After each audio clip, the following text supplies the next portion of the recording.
apakah penegakan hukum ini sudah berkeadilan, sudah equal, atau jauh dari keadilan itu sendiri. Saya tidak ingin mengatakan bahwa ada intervensi dari pemerintah, karena bahwa Ibu Mega yang melahirkan KPK dengan posisi yang independen, dan kita berharap KPK juga independen dalam segala tindakan penegakan hukumnya. Saya kira itu dugaan berlebihan ya, mengaitkan itu dengan pemerintah. Tadi ada pertanyaan, kenapa baru sekarang, kenapa nggak dari dulu? Justru itu membuktikan ini tidak ada hubungannya sama sekali dengan Pak Jokowi, tidak ada hubungannya dengan transisi pemerintahan. Ya saya kira kalau memang ada indikasi intervensi terhadap kasusnya, kenapa nggak dari dulu? Kenapa harus sekarang? Justru terbalik logikanya. Itu yang pertama. Yang kedua, saya kira Pak Prabowo terlalu sibuk kalau hanya untuk ngurusin kasus Hasto. Kenapa? Pak Prabowo sedang dalam visi besar membangun Indonesia, berusaha sungguh-sungguh membangun persatuan nasional. Bahkan Pak Prabowo juga, ya kita lihat di forum-forum internasional, berusaha menggalang persatuan bangsa-bangsa selatan untuk menghadapi dominasi dan hegemoni negara-negara utara.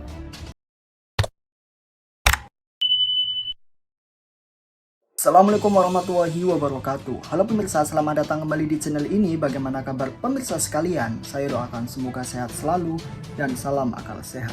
Pemirsa, Hasto Kristianto ditangkap oleh KPK atas dugaan membantu seorang koruptor, Harun Masiku.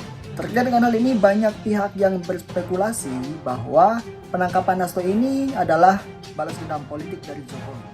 Salah satunya politikus PDIP mengatakan, kok baru sekarang Hasto ditangkap? Kenapa nggak dari tahun-tahun sebelumnya?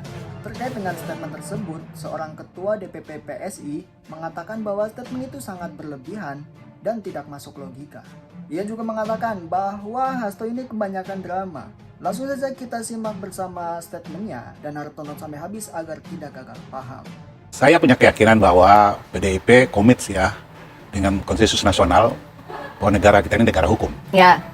Dan proses hukum pasti diikuti, pasti dihormati. Penegakan hukum menjadi porsi law enforcement, tentu juga menjadi bagian dari kewajiban semua warga negara. Tetapi penegakan hukum haruslah berkeadilan, ya, haruslah menjamin hak-hak konstitusi masyarakat. Penegakan hukum tidak boleh diskriminatif, ya. Jangan tajam pada satu kelompok dan tumpul pada kelompok lain. Itu yang pertama. Dan saya punya keyakinan bahwa ini kan baru namanya dugaan. Dan semua proses hukum ini pasti akan diuji. Apakah yang dinyatakan diduga ini merupakan suatu fakta terjadinya perbuatan melanggar hukum, itu tentu akan diperdebatkan di ranah pengadilan. Jadi ini hanya proses untuk menguji dugaan-dugaan yang dilakukan oleh lembaga penegak hukum. Jadi saya pikir belum ada kata bersalah di sini. Ini kan perkara kan sudah lama, ya, 2020. Ada pertanyaan besar, bukan hanya oleh PDIP, oleh semua masyarakat. Ya. Kenapa hari ini, kenapa sekarang baru ada penetapan tersangka? Karena penegakan hukum itu tidak pernah berada di ruang hampa. Determinasi politik dan relaksasi segmen yang lain juga ada dalam penegakan hukum, gejala-gejala sosial dan sebagainya. Tetapi kan ini menjadi pertanyaan, apakah penegakan hukum ini sudah berkeadilan, sudah equal, atau jauh dari keadilan itu sendiri, atau justice for all itu tidak tercapai. Nah, itu pertanyaan-pertanyaan itu dimanapun terbuka. Di ruang publik itu didiskusikan oleh banyak orang, tidak hanya oleh PDIP, ya, oleh kader PDI. Dan itu menjadi yang harus dijawab oleh penegakan hukum. Kenapa baru hari ini? Dan kedua, saya melihat karena KPK sebagai lembaga independen, ya, tentu dia harus melepaskan diri dari segala intervensi, dari segala by order dalam penegakan hukum. Dan saya tidak ingin mengatakan bahwa ada intervensi dari pemerintah, karena bahwa Ibu Mega yang melahirkan KPK dengan posisi yang independen, dan kita berharap KPK juga independen dalam segala tindakan penegakan hukumnya. Saya kira itu dugaan berlebihan ya, mengaitkan itu dengan pemerintah. Tadi ada pertanyaan, kenapa baru sekarang, kenapa nggak dari dulu? Justru itu membuktikan ini tidak ada hubungannya sama sekali dengan Pak Jokowi, tidak ada hubungannya dengan transisi pemerintahan. Ya saya kira kalau memang ada indikasi intervensi terhadap kasusnya, kenapa nggak dari dulu? Kenapa harus sekarang? Justru terbalik logikanya. Itu yang pertama. Yang kedua, Yang kedua, saya kira Pak Prabowo terlalu sibuk kalau hanya untuk ngurusin kasus Hasto. Kenapa? Pak Prabowo sedang dalam visi besar membangun Indonesia, berusaha sungguh-sungguh membangun persatuan nasional. Bahkan Pak Prabowo juga, ya, kita lihat di forum-forum internasional berusaha menggalang persatuan bangsa-bangsa selatan untuk menghadapi dominasi dan hegemoni negara-negara utara, negara imperialis. Jadi terlalu kecil rasanya kalau Pak Prabowo harus ngurusin kasusnya Mas Hasto. Saya kira itu terlalu dilebih-lebihkan. Karena itu,